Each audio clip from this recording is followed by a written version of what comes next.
إنما يعمر مساجد الله من آمن بالله واليوم الآخر وأقام الصلاة وآتى الزكاة ولم يخش إلا الله فعسى أولئك أن يكونوا من المهتدين صدق الله العظيم يا صاحب الجمال ويا سيد البشر يا صاحب الجمال ويا سيد البشر من وجهك المنير لقد نور القمر لا يمكن الثناء كما كان حقه بعد از خدا بزرگ توی قصہ مختصر تمنا ہے کہ اس دنیا میں کوئی کام کر جائیں تمنا ہے کہ اس دنیا میں کوئی کام کر جائیں اگر ہو سکے تو خدمت اسلام کر جائیں کیا فردوسی مرحوم نے ایران کو زندہ خدا توفیق دے تو ہم کریں ایمان کو زندہ معزز حاضرین بزرگوں اور دینی بھائیوں ہم اور آپ مسجد کی چھت کی ڈھلائی کے حوالے سے ایک بیداری پیدا کرنے کے لیے اس لاز کے نام پر علماء کرام کے بیانات سن کر ایک ماحول بنا رہے ہیں تاکہ ہمیں اللہ کے گھر کی تعمیر اور اس میں حصہ لینے کی اہمیت اس کی فضیلت اور اس کی افادیت کا اندازہ ہو سکے ظاہر ہے کہ اس طرح کی مجلسوں میں شرکت ہی ہمارے اور آپ سب کے لیے باعث نجات اور ہم سب کے لیے ذریعہ سعادت آپ جانتے ہیں کہ اللہ کا گھر جسے آپ مسجد کہتے ہیں آسمان پر یہی چیزیں وہاں سے نظر آتی ہیں مسجد یا مدرسہ ایسے نظر آ رہے ہیں جیسے سورج و چاند نظر آتا ہے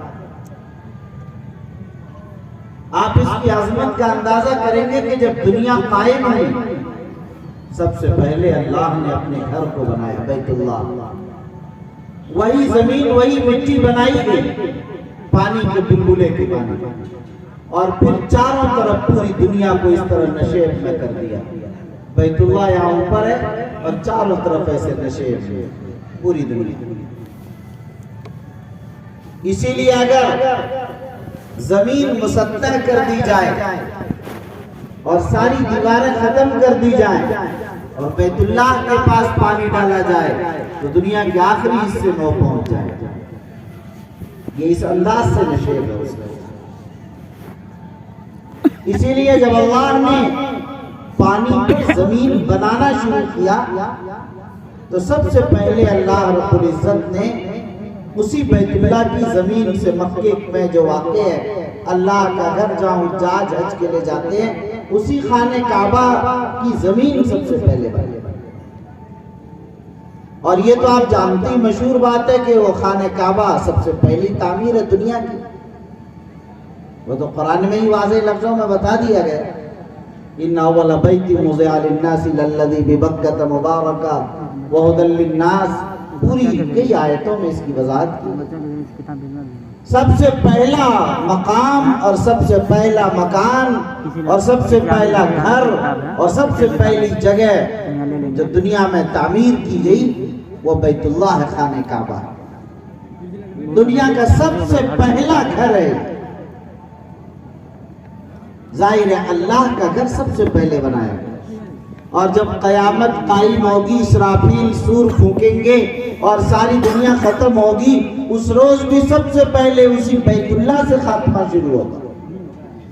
سب سے پہلے وہی خانہ کعبہ ہوگا جسے اٹھا کر جنت میں پہنچا دیا جائے، یہ اللہ کا گھر جنت میں چلا جائے، سب سے پہلے وہ بنایا گیا اور سب سے پہلے اسی کو اٹھایا جائے گا۔ آپ اندازہ کیجئے دنیا کی جتنی مساجد ہیں وہ سب اٹھا کر جنت میں پہنچا دیا جائے گا۔ ذرا آپ یہ تو بتائیے کہ جب اللہ کے گھر مساجد جنت میں جائیں گے، وہ مساجد جن کے لیے بنائے گئے، جو ان میں سجدہ کرتے تھے، طواف کرتے تھے، تلاوت کرتے تھے، ذکر اللہ کرتے تھے، تسبیح میں مشغول رہتے تھے، قیام اللیل کرتے تھے، تہجد پڑھتے تھے، اشراق اور چاشت اوابین پڑھتے تھے، وہاں بیٹھ کر تسبیحات میں لگے رہتے تھے، اللہ کے سامنے روتے تھے، گڑ گڑاتے تھے، استغفار کرتے تھے، درود پڑھتے تھے، اللہ کو مناتے تھے، اللہ کی تعریف کرتے تھے، اس کی تسبیح و تحمید بیان کرتے ہوں، ان کی تحلیل کرتے ہوں۔ اندازہ کیجئے کہ کیا ایسے لوگوں کو جنت میں نہیں پہنچایا جائے گا؟ جب زمین پہنچائی جا رہی ہے تو صاحب زمین کو تو ضرور پہنچایا جائے گا۔ جب اللہ کا گھر سجدہ گاہ کو پہنچایا جا رہا ہے تو جس پیشانی نے سجدہ کیا ہے ظاہر ہے اسے بھی ضرور پہنچایا جائے گا۔ اس لیے یہ اللہ کا گھر ہے، ایک متبرک گھر، اس گھر کی تعمیر و توسیع کے لیے آپ حضرات یہاں تشریف فرما۔ اسی لیے میں نے کہا کہ یہاں جتنے حاضر ہیں چاہے مرد ہوں یا خواتین، اللہ تعالیٰ کے یہاں سب کی قبولیت ہے اور سب کے لیے بڑا ہی اہم موقع ہے۔ لوگ یہ سمجھتے بھی ہیں کہ مسجد کی چھت کی ڈھلائی کے حوالے سے اجلاس ہونا اور لوگوں کو جمع کر کے چندہ کرنا کیا یہ مناسب ہے؟ یہ نہیں ہونا چاہیے۔ علماء کا ایک بڑا طبقہ یہ بھی محسوس کرتا ہے، یا دانشوروں کا ایک طبقہ، پڑھا لکھا ایک انسان، معقولیت پسند ایک سماج یہ بھی سوچتا ہے، لیکن وہ یہ بھول جاتا ہے کہ سرکار دو جہاں محبوب کبریا کالی کملی والے صلی اللہ علیہ وسلم نے خود چندے کو فروغ دیا۔ انہوں نے چندے سے آغاز کے شروعات کی ہے، چاہے بدر کا موقع ہو یا احد کا موقع، وہ حنین کا موقع ہو یا کوئی اور موقع، تمام موقعوں پر چندے ہی سے نظام کو بڑھایا۔ مسجد نبوی کی زمین خریدی جا رہی ہے تو چندہ ہو کر خریدی جا رہی، ایک صاحب کے پیسے نہیں لیے جا رہے، عوام کا پیسہ لگایا جا رہا۔ مسجد نبوی کی تعمیر ہو رہی ہے، اس میں چندہ ہو رہا۔ آپ اندازہ کیجئے کہ کس انداز سے تعمیر ہو رہی۔ دنیا کی سب سے عظیم ترین مسجد بیت اللہ کے بعد جو مسجد نبوی ہے، مسجد حرام کے بعد، اس کی تعمیر و توسیع بھی اسی انداز سے۔ اور پہلی مسجد اگر دیکھیں مسجد حرام، آپ دیکھتے ہیں کہ مکے کے لوگوں نے اس میں اپنی حلال کمائی میں سے چندہ دے کر اس مسجد کی تکمیل کی۔ اگر مسجد کی تکمیل میں پیسے گھٹ گئے حلال کے لوگوں کے چندے سے تو ظاہر ہے کہ حتیم کے حصہ کو چھوڑ دیا گیا اور بیت اللہ تعمیر کر دی گئی۔ یہ حتیم کا حصہ بھی خانہ کعبہ میں تھا، مسجد کا حصہ تھا، لیکن پیسہ اتنا نہیں تھا کہ دیوار لمبی کی جائے اور اتنی چوڑی گھیری جائے اور پھر چھت پر خرچ پڑے گا، اس نے اس انداز سے کر دیا۔ تو بہرحال یہ سمجھنا کہ اس انداز کے اجلاس ظاہر ہے کہ اللہ کے گھر کی تعمیر کے لیے اور اللہ کے گھر کو بنانے کے لیے، تاکہ لوگ وہاں سجدہ کر سکیں، تلاوت کر سکیں، تعلیم کا انتظام ہو سکے، مکتب کا نظام قائم ہو سکے۔ مسجد جو انصاف کا گھر ہے، مسجد جو پوری آبادی کے لیے ایک مرکز ہے، مسجد جو پورے محلے کے لیے ایک سینٹر ہے، مسجد ایک ایسا مقام ہے کہ جہاں بیٹھ کر پوری آبادی کی خبر اور اس کی خبرگیری کی جاتی ہے۔ ظاہر ہے اگر اس کی تعمیر محلے کے لوگ نہیں کریں گے، سماج کے لوگ مل کر نہیں کریں گے تو کون کرے گا؟ اپنے معمولی خون پسینے کی کمائی سے اس کی تعمیر کرنی چاہیے۔ یہ ایک اچھی شکل ہے اور ایک اچھا معاملہ۔ آپ جانتے ہوں گے کہ ایک بہت بڑا طبقہ اس امید میں رہتا ہے کہ سعودی سے کوئی پیسہ آ جائے، کوئی شیخ پیسہ بھیج دے اور کوئی اور کہیں سے کما کر لے آئے اور اس سے لے لے۔ اس مسجد میں روحانیت نہیں ہوتی۔ آپ دیکھیں گے اس میں وہ انوارات، وہ برکات محسوس نہیں کریں گے آپ۔ جو انوارات ہمارے اور آپ کے معمولی چندوں سے جو مسجد تعمیر ہوتی ہے، جو اس کے انوارات محسوس کیے جاتے ہیں، وہ اس میں محسوس نہیں کیے جاتے۔ اسی لیے یہی نظام ہمیشہ رکھنا چاہیے۔ میرا جو اپنا گاؤں ہے، بڑا معمولی اور غریب لوگ رہتے ہیں، لیکن وہاں جو مسجد تعمیر ہوئی بڑی عالی شان۔ ایک جمعے میں مجھ سے لوگوں نے کہا 5-7 سال پہلے کہ حضرت یہاں ایک مسجد تعمیر ہونی ہے اور آپ تو کسی سے بھی کہہ دیں گے تو تعمیر ہو جائے گی آسانی سے، اور آپ خود ہی لندن جاتے ہیں، انگلینڈ کے لوگ تو مسجد تعمیر کرتے ہی رہتے ہو، تلاشتے کوئی مسجد ملے جہاں میں تعمیر کروں، اس لیے یہ مسجد آپ بنوا دیجیے۔ میں نے پھر وہاں 5 منٹ تقریر کی اور سمجھایا کہ میں اگر چاہوں تو 1 نہیں 10 مسجد یہاں بن سکتی ہے، سچائی ہے، لیکن اس سب کے باوجود میں نہیں چاہتا کہ میری آبادی میں مسجد کسی باہر کی رقم سے بنے۔ آپ یہیں سے بنائیے۔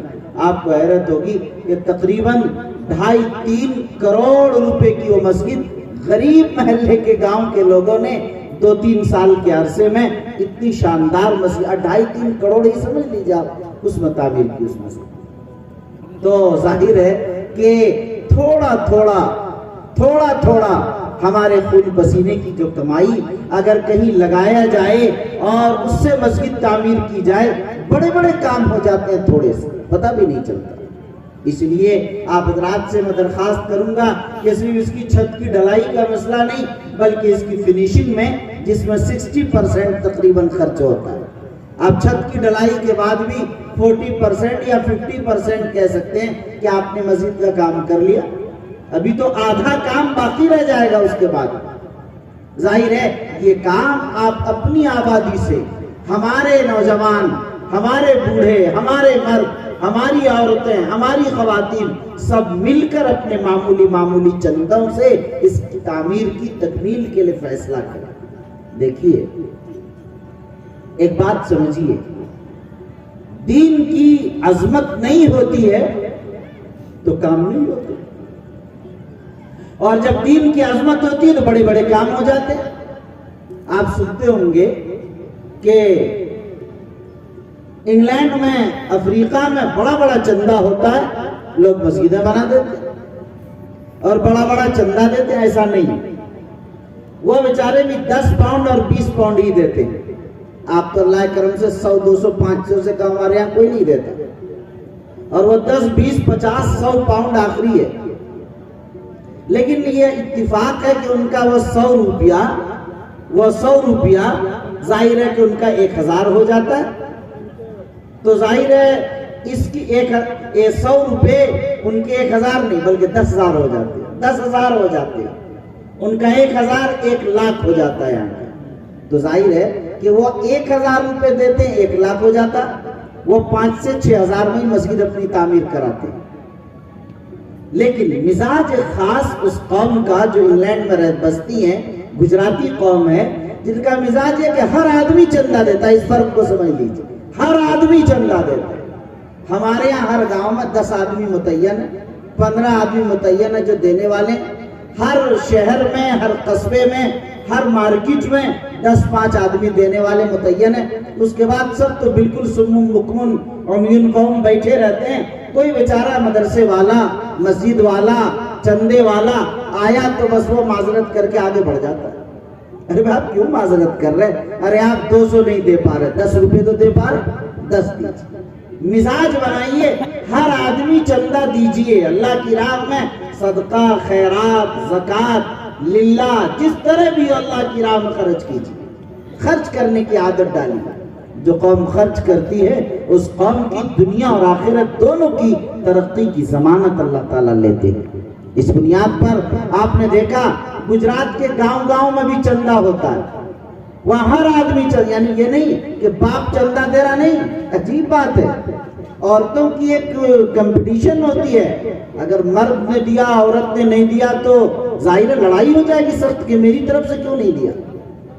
وہ اپنا مستقل اپنے پیسے رکھے رہتی ہیں عورتیں، ہمیں دینا ہے چندہ بھائی، جنت میں مجھے بھی جانا صرف آپ کو تھوڑے جانا۔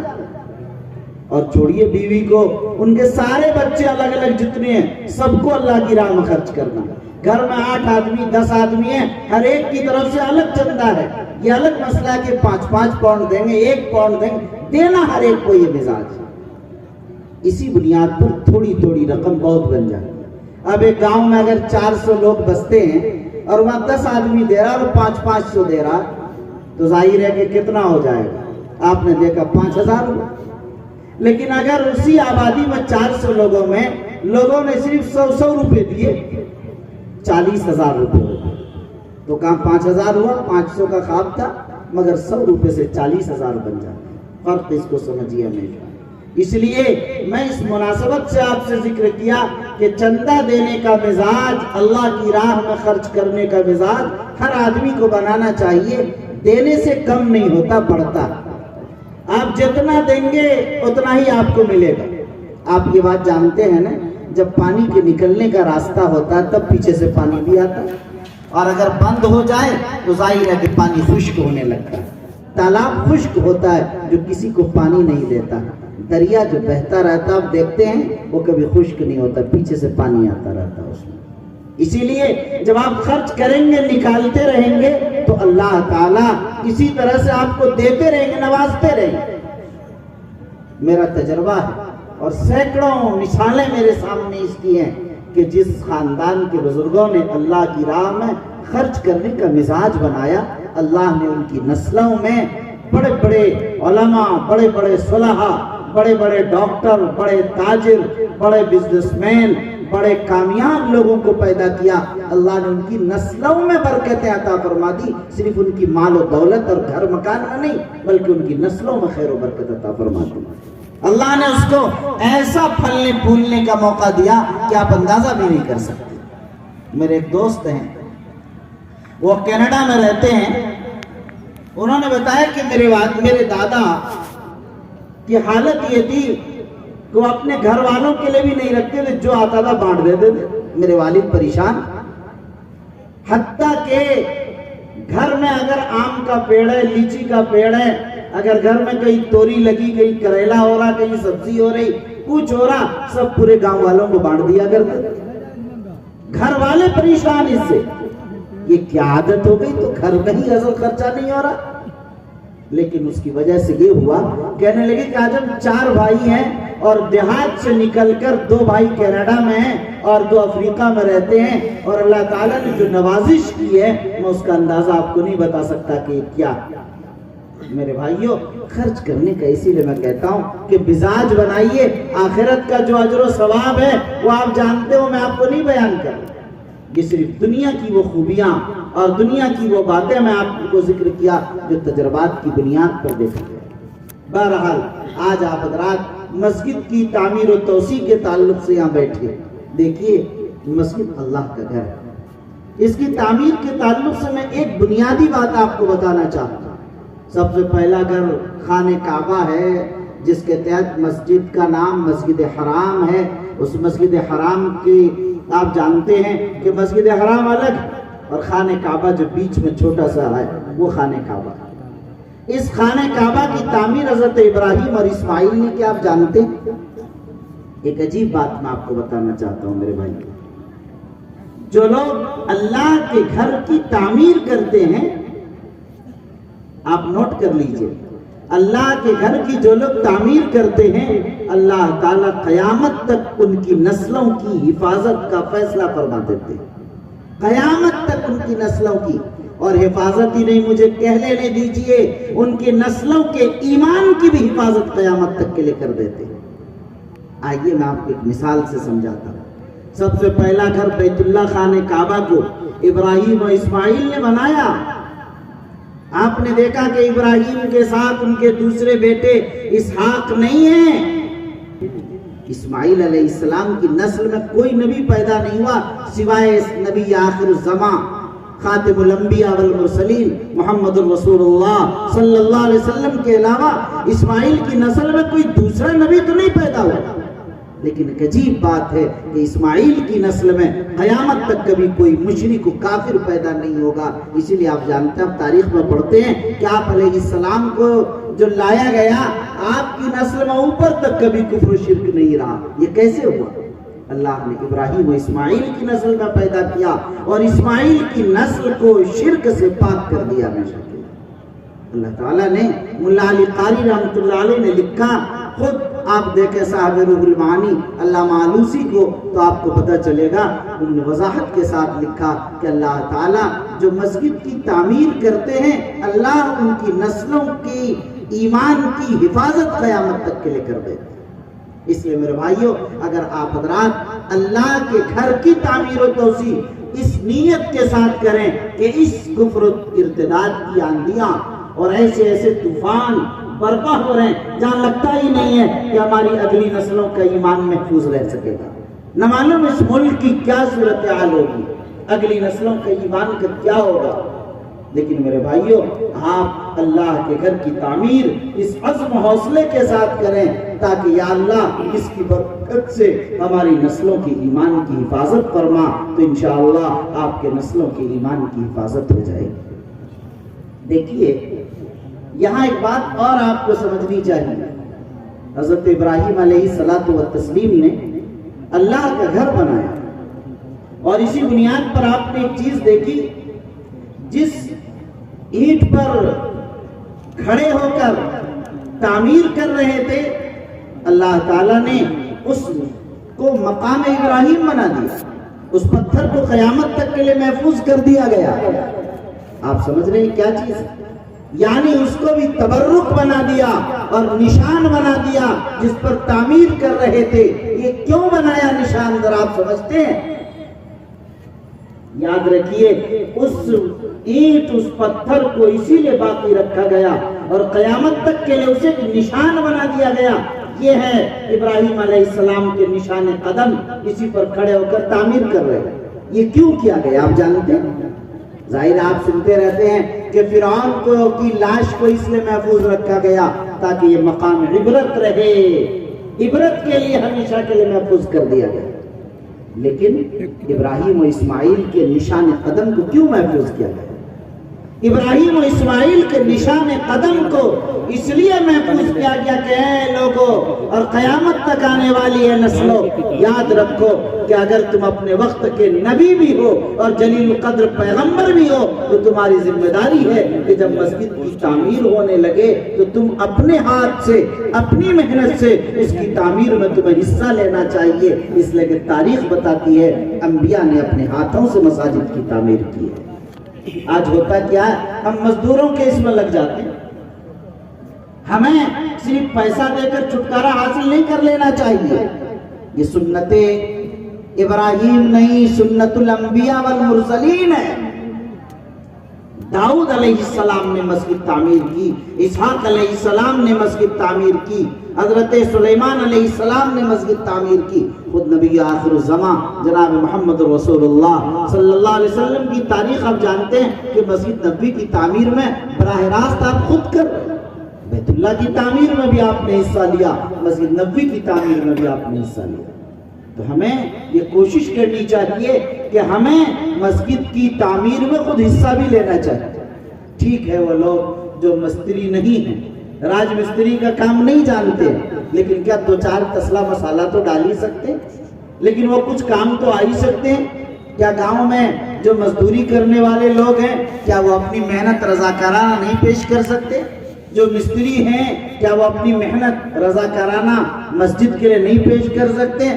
ضرور پیش کر سکتے ہیں۔ ظاہر یہ بھی طریقہ اس میں حصے کا، اور اس کو سنت سمجھ کر کرنا چاہیے، اور یہ سنت محمد، یہ سنت نبی نہیں بلکہ سنت الانبیاء والمرسلین سمجھ کر کرنا چاہیے۔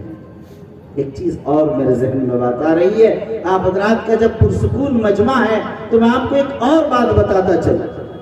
آج کوئی تقریر نہیں کرنی، آپ کو چند باتیں عرض کرنی۔ یاد رکھیے، یہ جو مساجد تعمیر ہوتی ہیں، لوگ سمجھتے ہیں کہ شاید ہم 50,000 اس میں لگائیں گے تبھی ہم کو کچھ ملنے والا ہے۔ لوگ یہ سمجھتے ہیں کہ اگر ہماری اینٹ بنیاد میں لگ جائے گی تب ہم کو ہمیشہ ثواب ملے گا۔ پلاسٹر میں اگر ہمارا پیسہ لگ گیا تو ظاہر ہے کہ اس کا تو کوئی خاص فائدہ نہیں، کب پلاسٹر جھڑے گا ہمارا ثواب ختم، 25-50 سال بعد دوسرا پلاسٹر ہوا اس کا ثواب چڑھ جائے گا اس پر۔ دونوں باتیں ذہن سے نکال دینی چاہیے۔ اللہ کے خزانے قدرت میں کوئی کمی نہیں، آپ نے بنیاد میں لگایا۔ یہیں دربھنگا میں ہمارے ایک جاننے والے مخلص ہیں، مجھ سے محبت کرتے ہیں، انہوں نے مجھ سے کہا کہ حضرت کہیں بھی کسی مسجد یا مدرسے کی تعمیر ہو تو اس کی بنیاد میں مٹی جتنی لگے گی، جتنی ٹیلر مٹی لگے ہم کو بتا دیجئے گا، ہم مٹی اس میں بھروائیں گے۔ میں نے سوچا کہ شاید ٹریکٹر ہوگا، کچھ ہوگا۔ تھوڑے دن کے بعد پتا چلا وہ تو اس نیت سے کہہ رہے ہیں کہ تاکہ ہماری مٹی وہاں رہ جائے گی، اس کو تو کوئی نہیں نکالے گا، اور یہی مٹی جنت میں جائے گی تو ہم بھی جنت میں چلے جائیں۔ ظاہر یہ تو بڑی اچھی بات ہے، لیکن مٹی ہی جائے گی اور اسی پر لوگ سجدہ کریں گے، اس میں ثواب ملے گا، یہ سوچ غلط ہے۔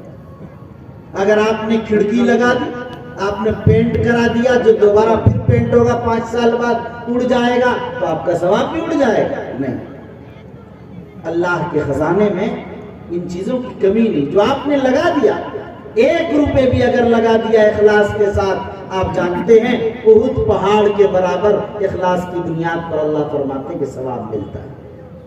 اسی لیے یقین مانیے کہ آپ کو جہاں لگانا ہو لگا دیجیے۔ لڑائی کرتے ہیں لوگ، ہم محراب میں لگا امام صاحب تاکہ وہاں سجدہ کریں گے، ہم ممبر بنائیں گے اس لیے کہ اس پر بیٹھ کر خطبہ دے گا، بڑی اچھی بات ہے، لیکن ممبر میں اور آخری صف میں کوئی فرق نہیں، دونوں کے ثواب میں کوئی فرق نہیں۔ اگر فرق اتنا ہے، اگر آخری صف کا پتھر لگانے والا انسان اخلاص کے ساتھ دیا اور ممبر بنانے والا انسان اس درجے کے اخلاص کے ساتھ نہیں دیا تو ثواب اس کا بڑھ جائے گا۔ ثواب تو اخلاص کا، اسی لیے 10 نیکی سے لے کر 700 نیکی تک، اور 700 سے لے کر اوپر بے شمار اور انگنت نیکیاں، یہ کیا ہیں؟ وہ اخلاص کی بنیاد ہے۔ 1 لب گیہوں کی قیمت کبھی احد پہاڑ کے ثواب کے برابر ہے، اور کبھی کتنا لٹا دے اس کا وہ درجہ نہیں ہو پاتا، یہ کہ اخلاص ہے۔ تو بہرحال عرض یہ کرنا تھا، آپ کو یہ مسئلہ بتانا تھا، ذہن آپ کا صاف رہنا چاہیے۔ اللہ نے جو دیا ہے اخلاص کے ساتھ لگائیے، اور اس امید کے ساتھ لگائیے کہ اللہ کے بینک میں ہم جمع کر رہے ہیں، انشاءاللہ اس کا آپ کو اجر و ثواب ملے۔ لیکن یہ بھی یاد رکھیے، اس سے آپ یہ نہ سمجھ جائیں اچھا جب دونوں ہی برابر ہے تو 500 ہی میں چھٹکارا پالیں۔ مولانا ابوالکلام صاحب اگر 50,000 مانگیں گے تو اس کی ضرورت نہیں رہے گی، مولانا سے کہہ دیں گے کہ نائب میر شریعت اعلان کر کے گئے کہ تھوڑا لگاؤ یا زیادہ، اخلاص کی بنیاد پر ہے معاملہ۔ یہ کس نے روکا؟ 50,000 دے کر اخلاص کا اعلیٰ درجہ آپ رکھیے، اس سے میں نہیں روک رہا ہوں، آپ سمجھ لیجئے اس بات کو۔ آپ درجے میں تو ظاہر ہے جو جتنا دے گا اللہ اس کو اتنا نوازیں گے، اس معاملے سے کون انکار کر سکتا ہے؟ اس لیے یاد رکھیے آپ کے سامنے عمر فاروق کی زندگی بھی ہونی چاہیے، آپ کے سامنے ابو بکر صدیق کی زندگی بھی ہونی چاہیے۔ عمر آدھا مال لے کر چلے جاتے، سیدنا صدیق اکبر پورا مال لٹا دیتے ہیں، اگر ہم پورا نہیں تو آدھا لٹانے میں کون سی پریشانی ہے؟ ارے آدھا بھی نہیں، اپنا محبوب مال لٹانے میں کیا ہے؟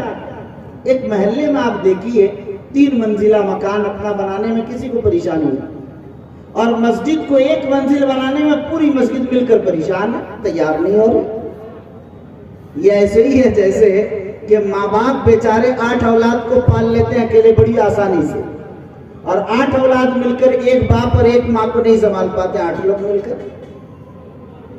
یہ کیا چیز ہے؟ وہی ہے محبت، تجھ کو آداب محبت خود سکھا دے گی۔ محبت کا وہ مقام جب ہوگا خود بخود سمجھ میں آ جائے گا کہ کیا کرنا ہے۔ اس لیے میرے بھائیوں مجھے عرض کرنا تھا کہ اللہ تعالیٰ نے آپ کو جنت کمانے کا ایک ذریعہ دیا۔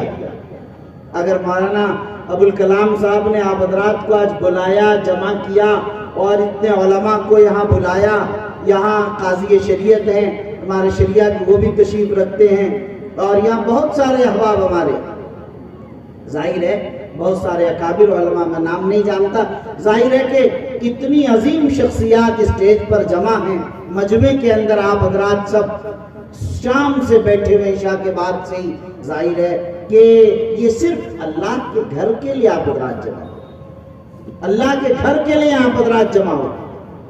دیکھیے آپ نے سنا ہوگا ایک اینٹ لگانے والے کو اللہ جنت میں پہنچا دے گا، یہ جنت میں جانا الگ مسئلہ ہے۔ ذرا آپ اس نیکی کو دیکھیے کہ جب آپ نے 1 روپے بھی مسجد میں لگا دیا، اس مسجد میں اس دن سے لے کر قیامت تک اس مسجد کے اندر جتنے لوگ سجدہ کریں گے، نمازیں پڑھیں گے، اللہ کے سامنے روئیں گے، گڑ گڑائیں گے، ان سب کا اجر و ثواب ان میں سے ہر ایک شخص کو ملے گا جس نے 1 روپے بھی لگایا۔ آپ اندازہ کیجئے کہ قیامت تک، یعنی مسجد جب بن جاتی ہے، چاہے شہید ہو جائے پھر دوسرے لوگ لگا لیں، ایسا نہیں آپ کا ثواب ختم ہونے والا نہیں کہ 100 سال بعد ختم ہو جائے گا، نہیں۔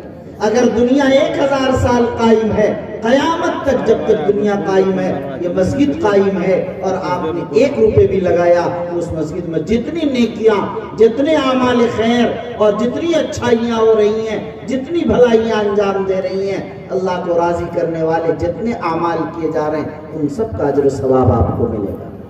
آپ اندازہ کیجئے یہ کتنی بڑی قیمتی نعمت اور دولت ہے، آپ نے ایک بار لگا دیا اور قیامت تک آپ کو اس کا اجر و ثواب ملتا رہے گا۔ یہ جب انسان مر جاتا ہے، اس کا رجسٹر بند کر دیا جاتا ہے، اب نام اعمال کی گنجائش نہیں ہوتی ہے، تب در حقیقت ان کو پتا چلتا ہے کہ ہم کس حال میں تھے، کاش کچھ کر لیے ہوتے، کاش کچھ لگا دیے ہوتے۔ دنیا میں اللہ تعالیٰ نے تو آخرت کا بینک بنا دیا۔ سید عائشہ صدیقہ رضی اللہ تعالیٰ عنہ گھر میں ایک سائل آتا ہے، مانگتا ہے، سید عائشہ صدیقہ سے حضور نے پوچھا کچھ ہے تو دے دو۔ کہا کہ حضرت صرف بکرے کا ایک پیر بچا ہو، کہا کہ اسے دے دو، انہوں نے دے دیا۔ پھر آپ نے فرمایا کہ دیکھو تمہارے پاس صرف ایک وہی ہے جو تم نے اس کو دیا، کل قیامت میں وہی تم کو ملے گا، اس کے علاوہ تمہارا کچھ نہیں، جو خرچ کر دیا وہی باقی رہے گا۔ قرآن کہتا ما عندکم ینفد وما عند اللہ باق، جو چیز تمہارے پاس ہے وہ ختم ہو جائے گی، فنا ہو جائے گی، اور جو اللہ کے پاس تم نے بیچ دیا وہی باقی رہنے والی چیز ہے۔ جو تم نے اپنے وارث کو چھوڑ دیا، تمہارے مرنے کے بعد ورثہ تقسیم کرنے شروع کر دے گا، اور پھر تمہیں مہینہ 6 مہینہ سال بھر کے بعد تم یاد بھی نہیں آؤ گے ان وارثین کو کہ میں کن کے مال پر راج کر رہا ہوں۔ اور اس کی مثال آپ خود ہیں، آپ جن کے مال و دولت پر راج کر رہے ہیں، مجھے معاف کیجئے 99.99 لوگوں کو اس کا اندازہ بھی نہیں کہ شب برات کے علاوہ کبھی ہم اپنے والدین، اپنے دادا اور اپنے پردادا اور اپنی دادی اور پردادی کے لیے بھی ہم کوئی ایصال ثواب بھی کر رہے ہیں، یاد بھی نہیں رہتا۔ انہی کی زمین جائیداد اور دولتوں پر ہم راج کر رہے ہیں، لیکن وہ یاد نہیں آتا۔ تو آپ کی اولاد، آپ کے پوتے، آپ کی نسل بھی آپ کو یاد نہیں رکھتی۔ اور مجھے معاف کیجئے سمجھانے کے لیے عرض کر رہا ہوں، اے میرے بزرگوں، وہ کیوں یاد رکھے آپ کو؟ جب آپ اپنے آپ کو یاد نہیں کر رہے ہیں تو آپ اولاد سے توقع کیوں؟ آپ کو کس نے روکا کہ اپنی دولت اللہ کی راہ میں خرچ کر کے صدقہ جاریہ بنا کر اس دنیا سے جائیں کہ جب قیامت کے دن جب قبر میں ہو تو یہ سب چیزیں آپ کے لیے ایصال ثواب کا ذریعہ بنتی ہیں۔ آپ خود ایصال ثواب نہیں کرتے، آپ سوچتے کہ مرنے کے بعد کوئی کر دے۔ اس سے بڑی حماقت، اس سے بڑا پاگل پن، اس سے زیادہ دیوانگی اور اس سے زیادہ جنون والا عمل کس سے کہا جا سکتا ہے؟ کچھ بھی نہیں۔ اس لیے میرے بھائیوں، میں آپ سے عرض کروں گا کہ اپنی زندگی میں جو کچھ کرنا ہے وہ کر گزریے۔ یہ مواقع آپ کے لیے بڑے اہم مواقع ہیں جو اللہ نے آپ کو عطا کیے۔ ابھی مجھ سے قبل شاعر صاحب کچھ اشعار پڑھ رہے، آپ نے دیکھا ایک مصرع انہوں نے پڑھا تھا بہلول کے واقعے کی طرف جو اشارہ کر رہا تھا، بہلول کی جنت۔ آپ جانتے ہیں، ہو سکتا ہے کہ آپ کو ابھی اس مجلس میں بھی مقررین نے بیان کیا ہوگا کہ خود بہلول ایک موقع پر کہیں گھڑوندے گھر بنا رہے، بادشاہ ہارون رشید کی بیوی گزر رہی تھی، انہوں نے کہا یہ کیا بنا رہے؟ کہا کہ جنت. کہا کہ مجھے بھی ایک دے دو. کہا اتنے پیسے لیں گے. دے دیا انہوں نے. بادشاہ کی بیوی ہے زبیدہ, اور مذاق میں ہی وہ دے کر چلی گئی کہ بہلول یہ اللہ کا دیوانہ ہے, مجنون ہے, اللہ والا ہے, اس نے چلو دے دیتے ہیں, مجذوب ہے, ثواب ملے گا. یہ سوچا بھی نہیں کہ واقعی جنت ملے گی, مذاق کو مذاق میں لیا. ہارون رشید نے رات خواب میں دیکھا کہ بہت خوبصورت جنت ہے, مکان ہے, محل ہے, اور ایک محل بہت خوبصورت. جب وہ جانے لگے اس محل میں تو دیکھا کہ زبیدہ اندر ہے, اور ان کو روک دیا گیٹ پر. کہا بھائی کیوں روک رہے؟ کہے تمہارا محل نہیں ہے تو زبیدہ کا محل ہے, آپ نہیں جا سکتے اس میں. آنکھ کھل گئی. زبیدہ سے پوچھے کیا معاملہ ہے؟ زبیدہ حیران ہو گئی, کہنے لگی کہ واقعہ یہ پیش آیا تھا, لگ رہا شاید اسی کے سلے میں اللہ نے جنت دی ہے. ہارون رشید گھوڑا اٹھایا اور دوڑتا ہوا بہلول کی تلاش میں. بہلول نے کہا اچھا ہارون رشید اسی لیے آ رہے ہو تم کہ زبیدہ کو جیسے جنت مل گئی, پہلے ہی کہہ دیا اس لیے تم آ رہے ہو. اب اندیکھے میں جنت ملتی, بن دیکھے غیب پر ایمان لانے سے جنت ملتی ہے. دیکھ لینے کے بعد اب جنت نہیں ہے, ایمان بالغیب پر جنت ہے اصلاً. اس لیے میرے بھائیوں, آپ جب یہاں بیٹھے ہیں اللہ نے جنت کا ایک وسیلہ آپ کو دیا. قرآن نے صاف کہا, جو میں نے بھی تلاوت کی, انما یعمر مساجد اللہ من آمن باللہ والیوم الآخر واقام الصلاة وآت الزکاة ولم یخش الا اللہ فعسى اولئک ان یکونوا من المہتدین. کہ اللہ کے گھر کو آباد کرتے ہیں, اس کے گھر کی تعمیر کرتے ہیں وہ لوگ جو اللہ پر ایمان رکھتے ہیں اور آخرت پر. یعنی جو تعمیر کرتے ہیں وہ مومن ہوتے ہیں, صاحب ایمان ہی اللہ کے گھر کو بساتے ہیں, آباد کرتے ہیں, اس کی تعمیر کرتے ہیں, اس کی توسیع کرتے ہیں, اس کو بناتے ہیں. یعنی جو بناتے ہیں قرآن نے ان کے ایمان کا اعلان کیا ہے, ان کے ایمان کی ضمانت لی ہے. یعنی جو لوگ مومن کامل ہوتے ہیں وہ لوگ اللہ کے گھر کو بناتے ہیں. اور ایک دوسری چیز یہ بھی ہے کہ تعمیر کا مطلب یہی ظاہری تعمیر نہیں, تعمیر کا مطلب اس کو آباد کرنا بھی. مسجد تو بنا دی شب بھر میں, ایمان کی حرارت والوں نے, من اپنا پرانا پاپی تھا برسوں میں نمازی بن نہ سکا, مسجد بنا لی مگر مساجد آباد نہیں. تو ظاہر ہے اس مسجد کی تعمیر سے کیا فائدہ؟ یہ بھی ایک آج کل شوق ہو گیا کہ ہم مسجد بنائیں. پیسے ہو گئے تو لوگ چھوٹی چھوٹی مسجدیں بنانے لگے. اللہ کا گھر بنانا چاہیے, خوب بنانا چاہیے, لیکن اتنا نہ بنائیں کہ مسجد کو آباد نہ کر سکیں. اس کو آباد کرنا, آباد رکھنا, یہ اہم چیز ہے. قرآن نے کہا, قرآن نے پیغام دیا, اللہ نے ابراہیم و اسماعیل کو حکم دیا ان طہرا بیت للطائفین والعاکفین والرکع السجود. مسجد کو فرمایا کہ اے ابراہیم و اسماعیل میرے گھر کو پاک رکھیے. کس سے؟ شرک سے, کفر سے, گندگی سے, ناپاکی سے, غلاظت سے, ظاہری باطنی ہر طرح کی چیزوں سے, اس گندگیوں سے اسے پاک کیجیے. اور کن کے لیے کیجیے؟ نماز پڑھنے والوں کے لیے, اعتکاف کرنے والوں کے لیے, رکوع سجدہ کرنے والوں کے لیے, عبادت تلاوت کرنے والوں کے لیے اسے پاک رکھیے. مسجد لوگ بنا لیتے ہیں اور ٹائل پتھر بھی خوب لگا لیتے ہیں, لیکن اس کے پاس انتظام نہیں کہ اس کو صاف رکھ سکیں. مسجدیں گندی رہتی ہیں. اس لیے پاک کرنا یہ فرض ہے, ضروری ہے, واجب قرار دیا قرآن. اور ایمان والوں کے لیے اسے آباد رکھنے کا فریضہ بتایا. پوری دنیا میں فیشن بن چکا, حالات کی نزاکت بھی ہے, لیکن اس سب کے باوجود یہ سختی نہیں ہونی چاہیے. شہروں میں تو ایسا مزاج بن گیا, مسجد نماز ہوئی اور لوگوں کو نفل کی بھی کوئی سنت پڑھ لی اور جلدی سے تالا لوگوں کو.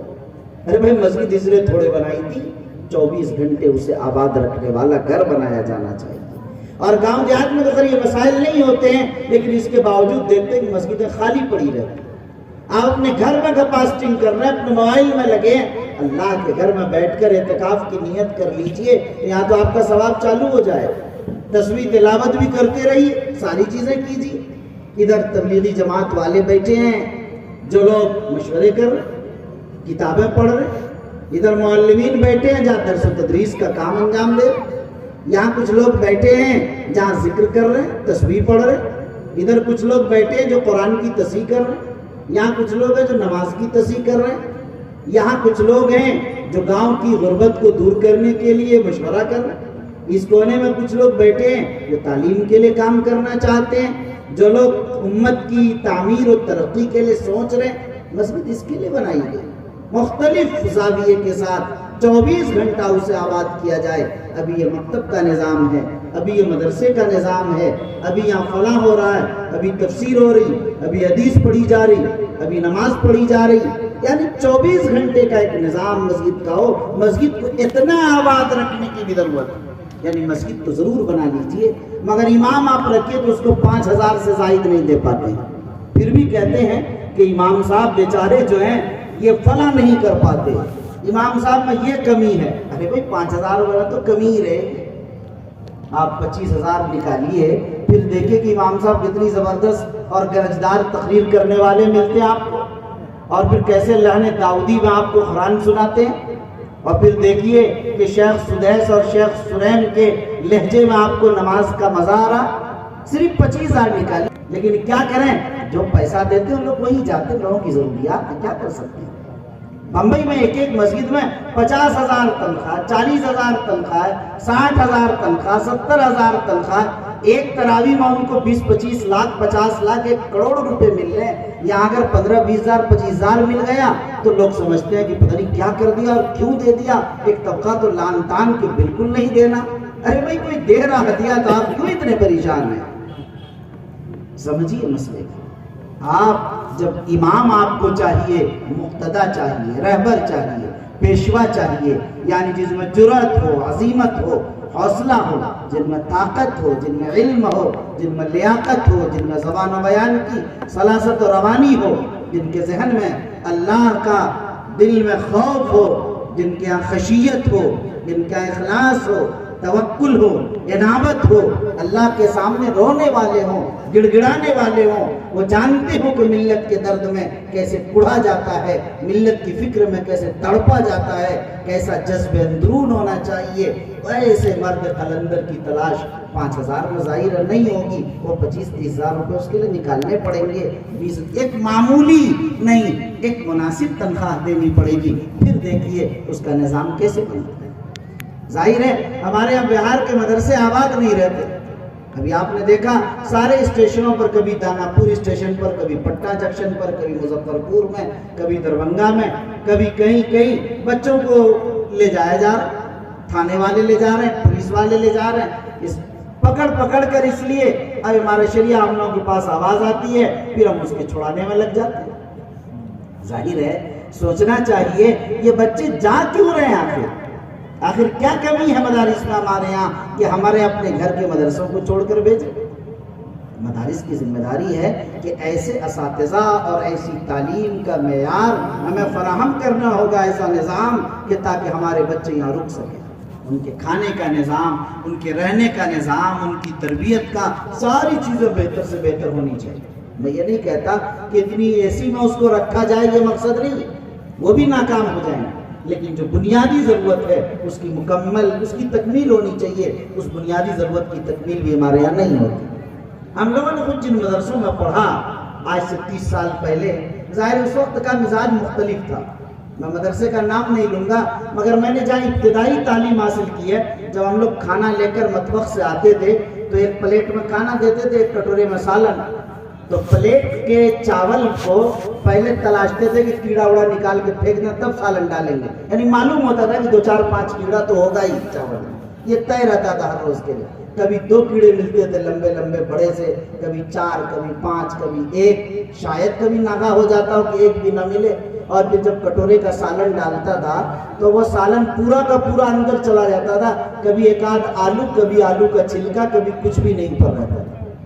تو ظاہر ہے کہ آپ اندازہ کیجئے کہ وہ بھی تھا جس کو ہم لوگوں نے کھا کر پڑھا ہے، اور آج ہے وہ مزاج نہیں، اب کھانا ہر جگہ بہتر ہو گیا، لیکن ہم تھوڑا پیچھے چلتے ہیں، اتنا بہتر جتنا ہونا چاہیے وہ اب بھی نہیں ہو سکا۔ اور سب سے بنیادی چیز جس سے میں اس طرف گیا کہ در حقیقت اساتذہ ٹرینڈ ہونے چاہیے، ماہر صلاحیت اساتذہ ہونے چاہیے، تعلیم کا نظام ایسا ہونا چاہیے. ظاہر ہے یہ بنیادی ضرورت ہے. گارجین کو بھی سمجھنا چاہیے ہمیں اپنے علاقے میں تعلیم کے نظام کو بہتر کر کے ہمیں یہی پڑھوانا چاہیے. اپنے نور نظر، اپنے لخت جگر کو اتنی دور بھیج کر وہاں کیا تعلیم ہو رہی، کیا تربیت ہو رہی ہے. ظاہر 1 سال بعد آئے گا تو آپ کا بچہ گورا ضرور ہو جائے گا. 1 سال بعد آئے گا اس کا کرتا پاجامہ اچھا ضرور ہو جائے گا. 1 سال بعد آئے گا تو ظاہر آپ کا پیار بہت بڑھ جائے گا اپنی اولاد سے.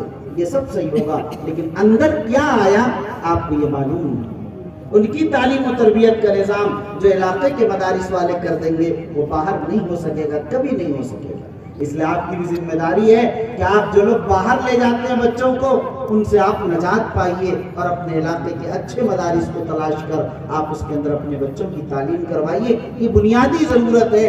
اور مدارس والوں سے کہوں گا کہ آپ اچھے تربیت یافتہ، ٹرین، خوف خدا، خشیت ربانی رکھنے والے اساتذہ اور ایسے معلمین کو بحال کیجئے جو واقعتاً اپنے شاگردوں کو کچھ بنانا چاہتے ہیں. ایسے لوگوں کو آباد کیجئے، ایسے لوگوں کو آپ بحال کیجئے.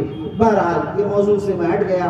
عرض میں یہ کر رہا تھا کہ ہمارا امام ایسا ہونا چاہیے. اسی بنیاد پر اس کے لیے ظاہر ہے کہ آپ کو اور ہم کو تنخواہ بھی اسی انداز سے نکالنی. سب سے زیادہ قید سالی اگر آتی ہے 1-8 کروڑ کی مسجد تو ہم بنا لیتے ہیں، مگر 15,000 20,000 تنخواہ ہم نہیں دے پاتے اپنے اماموں. اس میں بڑا زوال ہوگا. پیسہ جمع ہوگا تو دوسری تیسری منزل بن جائے گی. اچھا امام نہیں رکھتے ہیں. جب اچھا امام نہیں رکھتے ہیں تو پھر کیا صورت ہوتی ہے میرے بھائیو؟ آپ جانتے ہیں جو اذان ہوتی، اذان اللہ اکبر، یہ اذان درست نہیں ہے. اذان غلط ہوتی ہے، شرکیہ جملے ادا ہو جاتے ہیں اس میں، تو اللہ کی رحمت کی بارش ہوگی یا اللہ کی لعنت اترے گی. سمجھیے آبادی پر اللہ کی لعنت اترتی ہے اس اذان سے جس میں کہا جائے اللہ اکبر. اب اللہ اکبر کا ترجمہ ہی ہوتا ہے کیا اللہ بڑا ہے؟ یعنی اللہ بڑا نہیں ہے. نعوذ باللہ، نعوذ باللہ. اندازہ کیجئے کتنا بڑا جرم چھوٹے سے. ہر جملے کے اندر یہی صورتحال. اس لیے اذان بھی مؤذن کو بھی آپ کو ٹھیک ٹھاک رکھنا چاہیے. مسجد کی صفائی کا نظام اس کو بھی الگ رکھنا چاہیے. یہ ساری بنیادی ضرورت ہے. یعنی مسجد کو مینیج کرنا، اس کی ذمہ داری ادا کرنا اچھی طرح، یہ اس کو آباد کرنا. قرآن نے انما یعمر مساجد اللہ میں یہ فرمایا کہ اس کو آباد کرنے والے بھی مومن کامل ہوتے ہیں، وہی آباد کرتے ہیں. کیا اس بات میں ہمیں شرم آتی ہے؟ کیا ہم نہیں چاہتے کہ بھائی امام صاحب مسجد کی صفائی کریں؟ محلے کے اگر 7 آدمی نے ذمہ داری لی، اللہ کا گھر ہے، کل قیامت میں یہی جنت کا سبب بنے گا. ایک دن ہم صاف کریں گے، نہیں ایک دن ہم کریں گے. اس میں تو بحث ہونی چاہیے. ہفتے میں ایک دن اپنے ذمہ داری لے لیں، مہینے میں ایک دن ذمہ داری لے لیں، پوری مسجد کو ہم صاف کریں گے. اللہ کے گھر کو صاف تو کیجئے، پھر دیکھیے کہ اللہ تعالیٰ جنت میں کس طرح آپ کو مقام دیتے ہیں. تو ظاہر ہے کرنے کے کام بہت ہیں جو آپ کر سکتے ہیں. مسجد کی مناسبت سے میں جو بات عرض کر رہی تھی وہ ایک بات اور میرے ذہن میں آ رہی ہے، وہ یہ کہ دیکھیے مساجد کو ہمیشہ آپ یہ سمجھیں کہ یہ اللہ کا گھر ہے جہاں پوری آبادی کے لیے اللہ کی رحمت کا نزول ہو رہا ہے. اللہ کی رحمت کی بارش اس گھر پر ہو رہی. اس لیے ہمارا وقت مسجد میں گزرنا چاہیے. یہ مزاج بالکل ختم ہو گیا کہ مسجد میں ہمارا وقت گزرنا چاہیے. حیرت ہے لوگ مسجدوں میں پروگرام نہیں کرتے. ہمارے یہاں بڑے پرانے شعراء آپ کے علاقے کے خود موجود ہیں، یہ جانتے ہیں پروگرام جہاں جائیں بڑے بڑے اسٹیج، بڑے بڑے پنڈال سجاتے ہیں.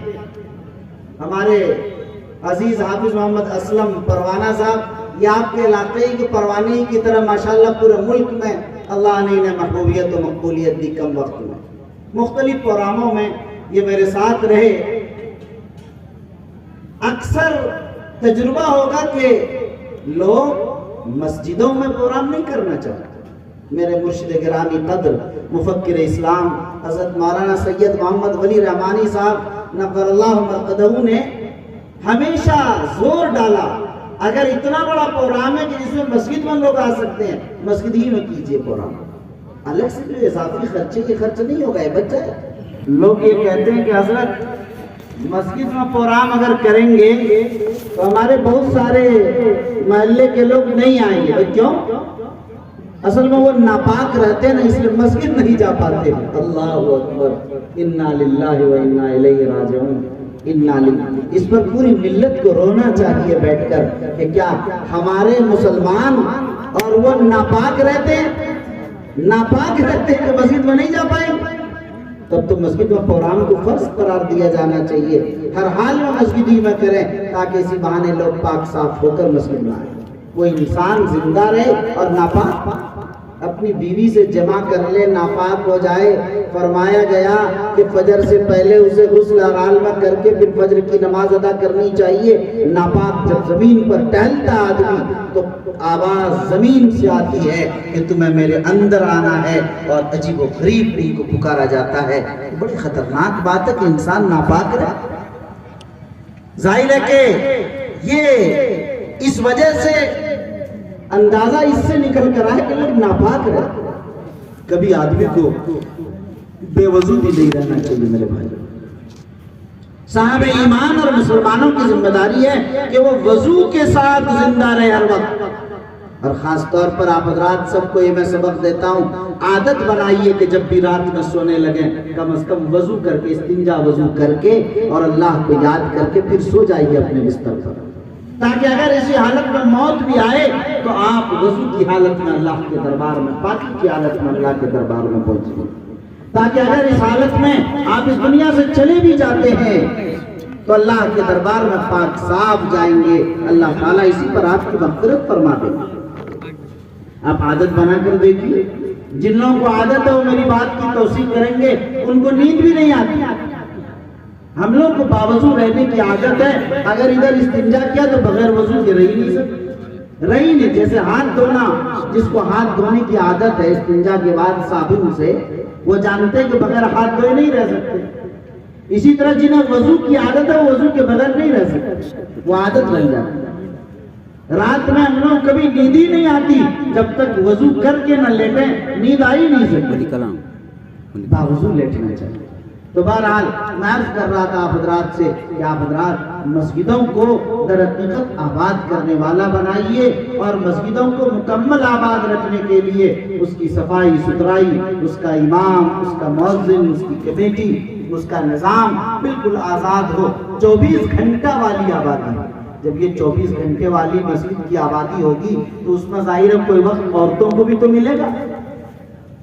آپ ایک وقت عورتوں کے لیے ہفتے ہی میں صحیح خاص کر دیجئے کہ عورتوں کے اجتماع کا وقت ہے، مسجد ہی میں رہے، ظہر سے عصر کے بیچ میں مسجد میں اجتماع کا وقت عورتوں، خواتین کے اجتماع کا وقت۔ یہ خواتین کے سامنے حدیث پڑھی جا رہی، یہ خواتین کے سامنے تفسیر پڑھی جا رہی، ان کی دینی غفلت کیسے ختم ہو، ان کی جہالت کیسے دور ہو، کیسے وہ دین سے قریب، اسلام سے قریب اور اسلامی احکام کو سمجھیں گی، اس کے لیے ضروری چیز۔ آج دیکھیں تیزی کے ساتھ ارتداد کا معاملہ پھیل رہا، ہماری بہو بیٹیاں ظاہر غیروں کے ساتھ جا رہی، یہ کوئی آبادی ایسی نہیں جو خالی، اور ملک کا کوئی اسٹیٹ ایسا نہیں جہاں واقعات نہ پیش آ رہے۔ یہ چند سالوں سے یہ سلسلہ ہے، کیوں معاملہ یہی ہے۔ 21ویں صدی میں جب سے 2000 کے بعد سے موبائل کا سلسلہ شروع ہوا، خاص طور سے گراوٹ یہ آئی کہ ماں باپ اپنے موبائل میں لگ گئے۔ باپ اپنا موبائل لے کر بستر پر بیٹھتا ہے، صوفے پر بیٹھتا ہے، تخت پر بیٹھتا ہے، نیچے بیٹھتا ہے، کھاتا ہے، اٹھتا ہے، ہر وقت وہ اپنے میں، ماں اپنے میں مگن، باپ اپنے میں مگن ہے، بچہ بھی اپنے میں مگن۔ اس کی تربیت، ان کا خیال، ان کا لحاظ نہیں کیا جا سکا۔ ظاہر ہے کہ ان کو دین کی بنیادی معلومات بھی نہیں، آپ نہیں سمجھ رہے ہیں، آپ کو تجربہ نہیں، میں کہنا چاہ رہا ہوں ہم لوگ پورا ملک گھومتے ہیں، آپ چلے جائیے، آپ کو مثال دینا چاہتا ہوں، اپنے علاقے کسی اسکول میں جائیے جہاں مسلم بچے 100 پڑھ رہے ہیں، 10 کلاس کو آپ لیجئے کہ 10ویں کلاس کے بچے، آپ اس 10ویں کلاس کے بچے کے آپ 100 بچے ہیں، 10 بچے ہیں، اس میں 10 میں سے میں آپ کو یقین کے ساتھ کہتا ہوں کہ 10 میں سے 8 دعائیں قنوت نہیں سنا سکے. 8 کلمہ طیبہ 2-4 نہیں سنا سکیں گے. کلمہ طیبہ نہیں سنا سکیں. آپ چھوڑ دیے. مثال تازہ 2 دن پہلے کی میں آپ کو دیتا ہوں. ابھی اسی سنڈے میں اتوار کو ہمارے شریعہ میں انجینئرنگ کے لیے ایک انجینئر کو بحال کرنا تھا جو تعمیرات اور بلڈنگ کی کو وہ دیکھ ریکھ کر سکے, سائٹ وزٹ وغیرہ اور نقشہ وغیرہ. اس کے لیے ایک انجینئر کی ضرورت تھی. اعلان کیا, 68 درخواستیں آئیں. 68. اب 68 درخواستوں میں سے ایک ہی کو لینا تھا. ظاہر ہے پہلے ریٹن ایگزام ایک ہوا, اس کے بعد پھر انٹرویو لیا. تو آپ کو حیرت ہوگی کہ عام لوگوں کا تو خیر پتہ نہیں چل سکا. جو 68 میں سے 8 طالب علم کا انتخاب کیا, 8 انجینئر کا. 60 کو چھوڑ دیا. اس 8 کو روکا جو بالکل ٹاپ تھے, بہت ہی اچھے ماشاءاللہ. اس 8 کا انٹرویو لیا زبانی. تو ان 8 میں سے جہاں اور سوالات کیے کہ آپ آٹو کیڈ پر کمپیوٹر پر نقشہ بنا سکتے ہیں کہ نہیں, سائٹ وزٹ آپ کر سکتے ہیں کہ نہیں, اور اس میں دینیات کے بھی کچھ سوالات کیے, ہمارے شریعہ سے متعلق بھی کچھ سوالات کیے. تو میں دینیات سے متعلق آپ کو بتانا چاہتا ہوں. میں نے سوچا کہ یہ 10ویں یہ تو انجینئر لوگ ہیں, انجینئر ہیں اور اتنے ذہین ہیں جو 68 میں سے 8 منتخب ہو کر آئے. آپ کو حیرت ہوگی کہ 8 میں سے ایک نے بھی دعائے قنوت نہیں سنایا. ایک بھی نہیں سنا سکا. ایک بھی نہیں سنا سکا. 2-4 نے پڑھا لیکن صحیح یاد کسی کو نہیں. صحیح یاد سنانے والا ایک بھی نہیں تھا 8 میں سے. یہ 8 وہ تھے جو 68 میں سے منتخب ہو کر آئے. آپ اندازہ کیجئے کہ جو ذہین ہوتا ہے, اچھا طالب علم ہوتا ہے, وہ ہر سبجیکٹ میں اچھا ہوتا ہے. آپ لوگ جانتے یہ اچھے تھے. ظاہر دینیات میں بھی غنیمت ہونا چاہیے, لیکن دعائے قنوت کسی کو یاد نہیں تھا صحیح طریقے میں. آپ اندازہ کیجئے کہ ہمارے بچوں کی دینیات یا دینی صورتحال کیا اور کہاں تک ہے, آپ اس کا اندازہ آپ کر سکتے ہیں آسانی کے ساتھ. اس لیے یہ تو بات میں نے تھوڑی بھاری یہ سوال تھا دعائے قنوت چلیے, لیکن کلمہ طیبہ والا ابھی میں نے سوال لے کیا. مگر مرشد گرامی قدر مفکر اسلام حضرت مولانا ولی رحمانی صاحب نور اللہ مرقدہ ہمیشہ جو بھی ان کے پاس جاتا تھا سوال کرتے تھے, ضرور پوچھتے تھے. وہ اسکولوں میں اور اسکولوں کے اسٹوڈنٹ سے یا اس طرح اصلی تعلیم پڑھنے والوں سے وہ ضرور پوچھ لیا کرتے تھے. ان کا تجزیہ بتایا ہوا ہے کہ ہمارے مسلم مینجمنٹ اسکول میں مسلمانوں کے جو بچے پڑھ رہے ہیں وہ بچے ان میں سے 60 سے 70% کو کلمہ طیبہ بھی یاد نہیں. اندازہ کیجئے وہ کتنے تجربے کار آدمی تھے. ان کی زبان کا یہ ارشاد ہے کہ 60 سے 70% لوگوں کو کلمہ طیبہ بھی یاد نہیں. جب یہ صورتحال تھی, اب ادھر بھی 2000 کے بعد جب موبائل نکلا اور اب جو تیزی اختیار کی, اور دیکھیں کہ گزشتہ 10 سال سے جب سے نیٹ کی سہولت بڑھتی چلی گئی اور سستی ہوتی چلی گئی, آپ نے دیکھا کس تیزی کے ساتھ نظام کوئی کسی کی تربیت تعلیم کے لیے تیار ہے. آج تیزی کے ساتھ ارتداد کی. ظاہر ہے کہ بہت سارے لوگ, یہ میں مانتا ہوں کہ یہ مسئلہ اپنی جگہ پر ہے کہ RSS والے ہمارے خلاف منظم سازشیں رچ رہے ہیں, فلاں کر رہے ہیں, لیکن کیا ان سازشوں میں ایمان کا بھی سودا کر لیں گے؟ کیا ہم نے اپنی بیٹی کو بتایا کہ میری بیٹی تم سمیہ کی اولاد ہو جن کے ٹکڑے کر دیے گئے مگر انہوں نے ایمان کو نہیں بیچا؟ ابو جہل نے کہا تھا کہ سمیہ ابھی بھی کلمے سے پھر جاؤ ورنہ تمہارے ٹکڑا کر دیں گے. سمیہ نے کہا کہ ابو جہل ایک جان 1000 جان بھی اگر لینا چاہتے ہو 1000 جانیں اللہ ہمیں دیتا اور تم لے لیتے, ہمیں اس سے کوئی فرق نہیں پڑتا, لیکن کلمہ طیبہ لا الہ الا اللہ محمد رسول اللہ نہیں چھوڑ سکتے. ظاہر ہے ہم اپنی بیٹی کو ایسے واقعات بتانے پڑیں گے کہ بیٹی تم اس سمیہ کی اولاد ہو جنہیں اللہ نے ایمان کی ایسی طاقت دی تھی, دنیا میں کوئی بھی حالت آ جائے ایمان کا سودا مت کرنا. ہمیں بتانا پڑے گا اپنے بیٹوں کو, اپنے دلاروں کو کہ اے میرے بیٹے آپ بلال حبشی کی اولاد. وہ بلال جو تپتے ہوئے ریت پر احد کا نعرہ بلند کرتا رہا, لیکن ایمان کا سودا نہیں کیا بلال. آپ کو بتانا ہوگا تم انہی کی اولاد ہو. صحابہ کے ایمانی شجاعت کے، بہادری کے، ایمان پر جمنے کے واقعات سنانے بتانے پڑے. گھر میں تعلیم کا سلسلہ رکھنا ہوگا، ان کی تربیت کے لیے کوئی وقت آپ کو نکالنا ہوگا. صرف مدرسے یا اسکول کی تعلیم سے کیا اساتذہ ٹھیک کر دیں گے کافی نہیں ہے. ماں باپ کی بھی اپنی ذمہ داری ہے. کل قیامت میں ان سے بھی پوچھا جائے گا تم نے اپنے اولاد کی تربیت کے لیے کیا کردار ادا کیا. اس لیے میرے بھائیوں، اپنے بچوں کو سب سے پہلے اللہ اللہ سکھائیے اور کلمہ طیبہ لا الہ الا اللہ یاد کرائیے، انہیں پڑھائیے اور ان کے لیے دین اور دین کی بنیادی تعلیم کا انتظام کیجیے. اسی لیے سب سے بہتر جگہ یہی مساجد ہیں جہاں بنیادی دینی تعلیم کے لیے مکتب کا نظام قائم کیا جا سکتا ہے، جہاں اسکولوں میں پڑھنے والے، کالجوں میں پڑھنے والے، کانوینٹ میں جانے والے کہیں بھی جا رہے ہوں یا کہیں نہیں جا رہے، ان سارے بچوں کے لیے وہ معلم، وہ امام جو معلم اور مربی بھی ہوں، وہ انہیں بیٹھا کر یہ کلمہ طیبہ سے لے کر قرآن مجید تک، دینیات سے لے کر اردو تک، اردو سے لے کر عربی تک، دین کی بنیادی اور اسلام کی بنیادی دینی تعلیم سے انہیں واقف کرائے. یہ ایک بنیادی چیز. الحمدللہ ہمارے شریعہ کے بزرگوں نے ہمیشہ اس کی کوشش کی. اسی لیے 2015 میں امیر شریعت سابق حضرت مولانا ولی رحمانی صاحب رحمۃ اللہ علیہ نے اپنے انتخاب کی پہلے ہی مرحلے میں انہوں نے اعلان کیا تھا کہ بہار کے تمام ضلع میں ایک CBSE اسکول ہم ضرور قائم کریں گے. اور اس نظام کو انہوں نے شروع کیا، جہاں سے زمین آئی وہاں تعمیر شروع کر دی. الحمدللہ ان کی حیات میں 5 اسکول بن گئے. بقیہ جگہ تیاری تھی. ابھی حضرت امیر شریعت دامت برکاتہ العالیہ کے آنے کے بعد سال گزشتہ بھی جو چل رہا، جو گزر گیا، بلکہ 2022 اور 23 کے سیشن میں 7 نئے CBSE کے اسکول قائم کیے گئے. ابھی 11 اسکول الحمدللہ CBSE کے ہمارے شریعہ کے کام کر رہے ہیں. یہ اسکول اصل بنیاد ہے.